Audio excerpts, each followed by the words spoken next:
ओम शांति। 16 सितंबर 2025 के ईश्वरीय महावाक्य है। पहले सुनते हैं मुरली के मुख्य पॉइंट्स। बाबा ने कहा, हम सब रूहानी पंडे हैं जिन्हें सब आत्माओं को शांति धाम और अमरपुरी का रास्ता बताना है। अमरपुरी कोई कल्पना नहीं, वह आत्माओं का असली घर है जहाँ परम शांति का अनुभव होता है। पुरानी दुनिया का विनाश और नई दुनिया की स्थापना निश्चित है, इसमें तनिक भी संशय नहीं रखना है। विषय नगरी से निकलकर शिव नगरी और विष्णुपुरी में जाना ही इस पढ़ाई का उद्देश्य है। इस धरती के दान दक्षिणा या पुण्य कार्य असली स्वर्ग नहीं दिला सकते। असली दान है आत्मा को पवित्र बनाना। लास्ट में बाबा ने कहा, हम संगम योगी ब्राह्मण हैं, पुरुषोत्तम बनने के लिए पढ़ाई कर रहे हैं। यही हमारा हीरो हीरोइन का पाठ है। अच्छा, अब सुनते हैं मुरली को विस्तार से। मुरली का सार। मीठे बच्चे, तुम हो रूहानी पंडे। तुम्हें सबको शांति धाम अर्थात अमरपुरी का रास्ता बताना है। प्रश्न, तुम बच्चों को कौन सा नशा है, उस नशे के आधार पर कौन से निश्चय के बोल बोलते हो? उत्तर, तुम बच्चों को यह नशा है कि हम बाप को याद कर जन्म जन्मांतर के लिए पवित्र बनते हैं। तुम निश्चय से कहते हो कि भल कितने भी विघ्न पड़े, लेकिन स्वर्ग की स्थापना तो जरूर होनी ही है। नई दुनिया की स्थापना और पुरानी दुनिया का विनाश होना ही है। यह बना बनाया ड्रामा है, इसमें संशय की बात ही नहीं। ओम शांति। रूहानी बच्चों प्रति रूहानी बाप समझा रहे हैं, तुम जानते हो हम आत्मा हैं। इस समय हम रूहानी पंडे बने हैं, बनते भी हैं, बनाते भी हैं। यह बातें अच्छी रीति धारण करो, माया का तूफान भुला देता है। रोज सुबह शाम यह विचार करना चाहिए। यह अमूल्य रत्न अमूल्य जीवन के लिए रूहानी बाप से मिलते हैं। तो रूहानी बाप समझाते हैं, बच्चों तुम अभी रूहानी पंडे व गाइड्स हो, मुक्ति धाम का रास्ता बताने के लिए। यह है सच्ची सच्ची अमर कथा। अमरपुरी में जाने के लिए, अमरपुरी में जाने के लिए तुम पवित्र बन रहे हो। अपवित्र भ्रष्टाचारी आत्मा अमरपुरी में कैसे जाएंगी? मनुष्य अमरनाथ की यात्रा पर जाते हैं, स्वर्ग को भी अमरनाथपुरी कहेंगे। अकेला अमरनाथ थोड़े ही होता है। तुम सब आत्माएं अमरपुरी जा रही हो। वह है आत्माओं की अमरपुरी परम धाम। फिर अमरपुरी में आते हैं शरीर के साथ। वहाँ कौन ले जाते हैं? परमपिता परमात्मा सभी आत्माओं को ले जाते हैं। उसको अमरपुरी भी कह सकते हैं, परंतु राइट नाम शांति धाम है। वहाँ तो सबको जाना ही है। ड्रामा की भावी टाली नहीं टले, है ना? यह अच्छी रीति बुद्धि में धारण करो। पहले पहले तो आत्मा समझो, परमपिता परमात्मा भी आत्मा ही है। सिर्फ सिर्फ उनको परमपिता परमात्मा कहते हैं। वह हमको समझा रहे हैं, वही ज्ञान का सागर हैं। परमपिता पवित्रता का सागर हैं। अब बच्चों को पवित्र बनाने के लिए श्रीमत देते हैं कि माम एकम याद करो तो तुम्हारे जन्म जन्मांतर के पाप कट जाएंगे। याद को ही योग कहा जाता है। तुम तो बच्चे हो ना, बाप को याद करना है, याद से ही बेड़ा पार है। इस विषय नगरी से तुम शिव नगरी में जाएंगे, फिर विष्णुपुरी में आएंगे। हम पढ़ते ही हैं वहाँ के लिए, यहाँ के लिए नहीं। जहाँ यहाँ जो राजाएं बनते हैं वह धन दान करने से बनते हैं। कई हैं जो गरीबों की बहुत संभाल करते हैं। कोई हॉस्पिटल धर्मशालाएं आदि बनाते हैं, कोई धन दान करते हैं। जैसे सिंध में मूलचंद था, गरीबों के पास जाकर दान करते थे, गरीबों की बहुत संभाल करते थे। ऐसे बहुत दानी होते हैं, सुबह को उठकर अन्न की मुट्ठी निकालते हैं, गरीबों को दान करते हैं। आजकल तो ठगी बहुत लगी हुई है, पात्र को दान देना चाहिए, वह अक्ल तो है नहीं। बाहर में जो भीख मांगने वाले बैठे रहते हैं उनको देना, वह भी कोई दान नहीं। उन्हों का तो यह धंधा है, गरीबों को दान करने वाला अच्छा पद पाते हैं। अब तुम हो सब रूहानी पंडे, तुम प्रदर्शनी व म्यूजियम खोलते हो तो ऐसा नाम लिखो जो सिद्ध हो जाए, गाइड टू हेवन व नई विश्व की राजधानी के गाइड्स। परंतु मनुष्य कुछ भी समझते नहीं हैं। यह है ही कांटों का जंगल, स्वर्ग है फूलों का बगीचा, जहाँ देवताएं रहते हैं। तुम बच्चों को यह नशा रहना चाहिए कि हम बाप को याद कर जन्म जन्मांतर के लिए पवित्र बनते हैं। तुम जानते हो भल कितने भी विघ्न पड़े, स्वर्ग की स्थापना तो जरूर होनी है। नई दुनिया की स्थापना और पुरानी दुनिया का विनाश होना ही है। यह बना बनाया ड्रामा है, इसमें संशय की बात ही नहीं, जरा भी संशय नहीं लाना चाहिए। यह तो सब कहते हैं पतित पावन, अंग्रेजी में भी कहते हैं आकर लिबरेट करो दुख से। दुख है ही पांच विकारों से, वह है ही वाइसलेस वर्ल्ड, सुख धाम। अभी तुम बच्चों को जाना है स्वर्ग में। मनुष्य समझते हैं स्वर्ग ऊपर में है, उन्हों को यह पता नहीं है कि मुक्ति धाम ऊपर में है। जीवन मुक्ति में तो यहाँ ही आना है। यह बाप तुम्हें समझाते हैं, उनको अच्छी रीति धारण कर नॉलेज का ही मंथन करना है। स्टूडेंट भी घर में यही ख्याल करते रहते हैं, यह पेपर भरकर देना है, आज यह करना है। तो तुम बच्चों को अपने कल्याण के लिए आत्मा को सतो प्रधान बनाना है, पवित्र बन मुक्ति धाम में जाना है। और नॉलेज से फिर देवता बनते हैं। आत्मा कहती है ना, हम मनुष्य से वैरिस्टर बनते हैं।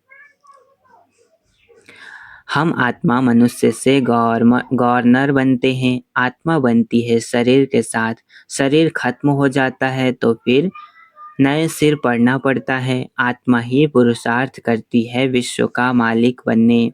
बाप कहते हैं यह पक्का याद कर लो कि हम आत्मा हैं। देवताओं को ऐसे नहीं कहना पड़ता, याद नहीं करना पड़ता, क्योंकि वह तो है ही पावन, प्रारब्ध भोग रहे हैं। पतित थोड़े ही हैं जो बाप को याद करें। तुम आत्मा पतित हो, इसलिए बाप को याद करना है, उनको तो याद करने की दरकार नहीं। यह ड्रामा है ना, एक भी दिन एक समान नहीं होता, यह ड्रामा चलता रहता है। सारे दिन का पार्ट सेकंड बाय सेकंड बदलता रहता है, शूट होता रहता है। तो बाप बच्चों को समझाते हैं कोई भी बात में हार्ट फेल मत हो, यह ज्ञान की बातें हैं। भल अपना धंधा आदि भी करो, परंतु भविष्य उच्च पद पाने के लिए पूरा पुरुषार्थ करो। गृहस्थ व्यवहार में भी रहना है। कुमारियां तो गृहस्थ में गई ही नहीं है। गृहस्थी उनको कहा जाता जिनको बाल बच्चे हैं। बाप तो अधर कुमारी और कुमारी सबको पढ़ाते हैं। अधर कुमारी का भी अर्थ नहीं समझते हैं। क्या आधा शरीर है? अभी तुम जानते हो कन्या पवित्र है और अधर कन्या उनको कहा जाता है जो अपवित्र बनने के बाद फिर पवित्र बनती है। तुम्हारा ही यादगार खड़ा है।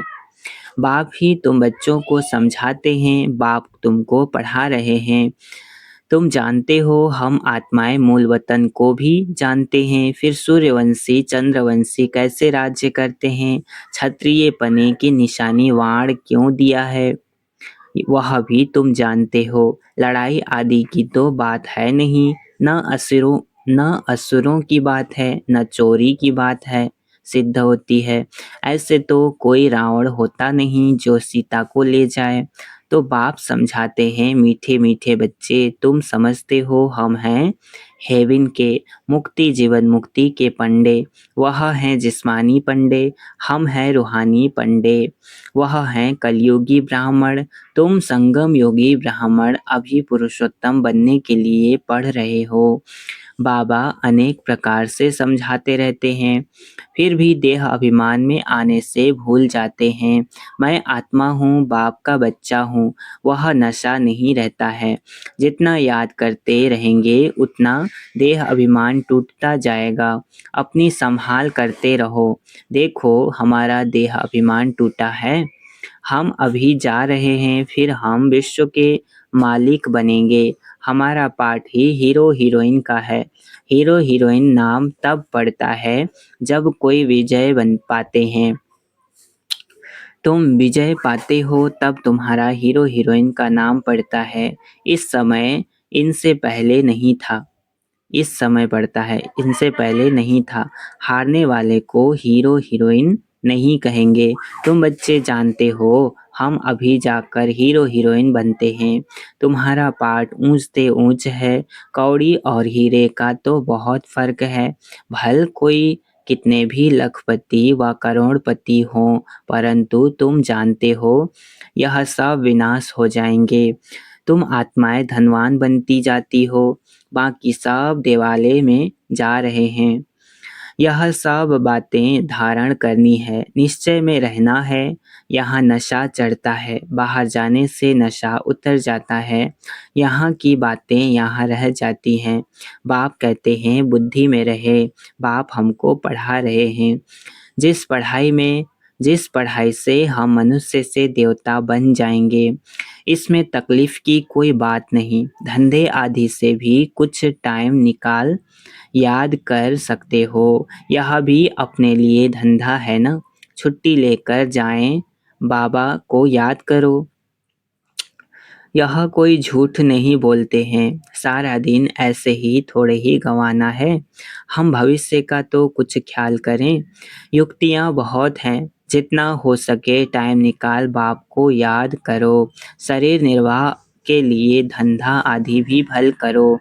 हम तुमको विश्व का मालिक बनने की बहुत अच्छी राय देते हैं। तुम बच्चे भी सबको राय देने वाले ठहरे। वजीर राय के लिए होते हैं ना। तुम एडवाइजर हो। सबको मुक्ति जीवन मुक्ति कैसे मिले, इस जन्म में वह रास्ता बताते हो। मनुष्य स्लोगन आदि बनाते हैं तो दीवार में ऊपर लगा देते हैं। जैसे तुम लिखते हो बी होली एंड राजयोगी, परंतु इनसे समझेंगे नहीं। अभी तुम समझते हो हमको बाप से यह वर्षा मिल रहा है। मुक्ति धाम का भी वर्षा है। मुझे तुम पतित पावन कहते हो तो मैं आकर राय देता हूँ पावन बनने की। तुम भी एडवाइजर हो। मुक्ति धाम में कोई भी जा नहीं सकते जब तक बाप एडवाइस न करें, श्रीमत न दें। श्रीमत श्री अर्थात श्रेष्ठ मत है ही शिव बाबा की। आत्माओं को श्रीमत मिलती है शिव बाबा की। पाप आत्मा पुण्य आत्मा कहा जाता है। पाप शरीर नहीं कहेंगे। आत्मा शरीर से पाप करती है, इसलिए पाप आत्मा कहा जाता है। शरीर बिगैर आत्मा न पाप न पुण्य कर सकती है। तो जितना हो सके विचार सागर मंथन करो। टाइम तो बहुत है। टीचर व प्रोफेसर हैं तो उनको भी युक्ति से यह रूहानी पढ़ाई पढ़ानी चाहिए, जिससे कल्याण हो। बाकी इस जिस्मानी पढ़ाई से क्या होगा। हम यह पढ़ाते हैं, बाकी थोड़े दिन है, विनाश सामने खड़ा है। अंदर उछल आती रहेगी। कैसे मनुष्यों को रास्ता बताएं। एक बच्ची को पेपर मिला था जिसमें गीता के भगवान की बात पूछी गई थी, तो उसने लिख दिया गीता का भगवान शिव है, तो उनको नापास कर दिया। समझती थी हम तो बाप की महिमा लिखती हूँ। गीता का भगवान शिव है। वह ज्ञान का सागर है, प्रेम का सागर है। श्री कृष्ण की आत्मा भी ज्ञान पा रही है। यह बैठ लिखा तो फेल हो गई। माँ बाप को कहा हम यह नहीं पढ़ेंगी, अभी इस रूहानी पढ़ाई में लग जाऊंगी। बच्ची भी बड़ी फर्स्ट क्लास है, पहले ही कहती थी हम ऐसा लिखूंगी नापास हो जाऊंगी, परंतु सच तो लिखना है ना।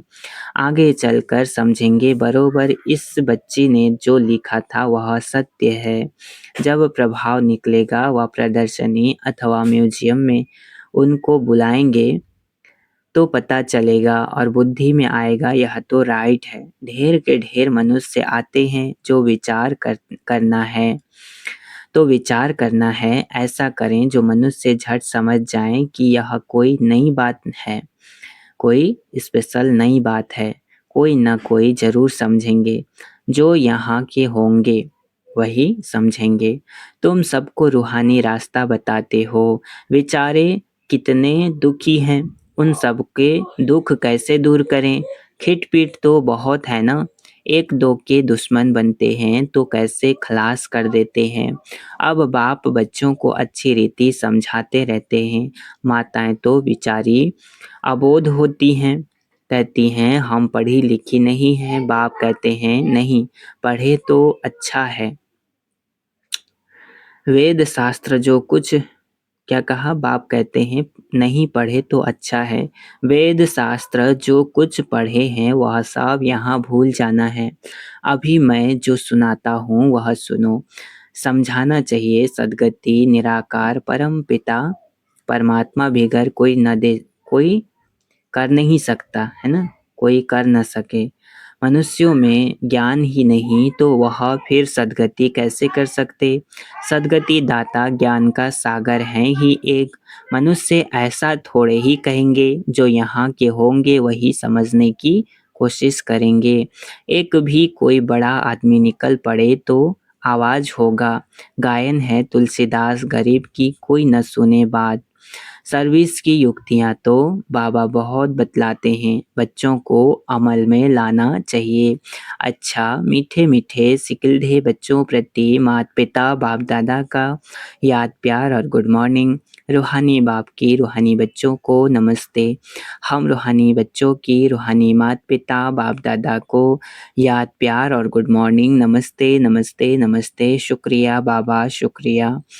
धारणा के लिए मुख्य सार है, पहला पॉइंट, धंधा आदि करते भविष्य उच्च पद पाने के लिए याद में रहने का पूरा पूरा पुरुषार्थ करना है। यह ड्रामा सेकंड बाय सेकंड बदलता रहता है, इसलिए कभी कोई सीन देखकर हार्ट फेल नहीं होना है।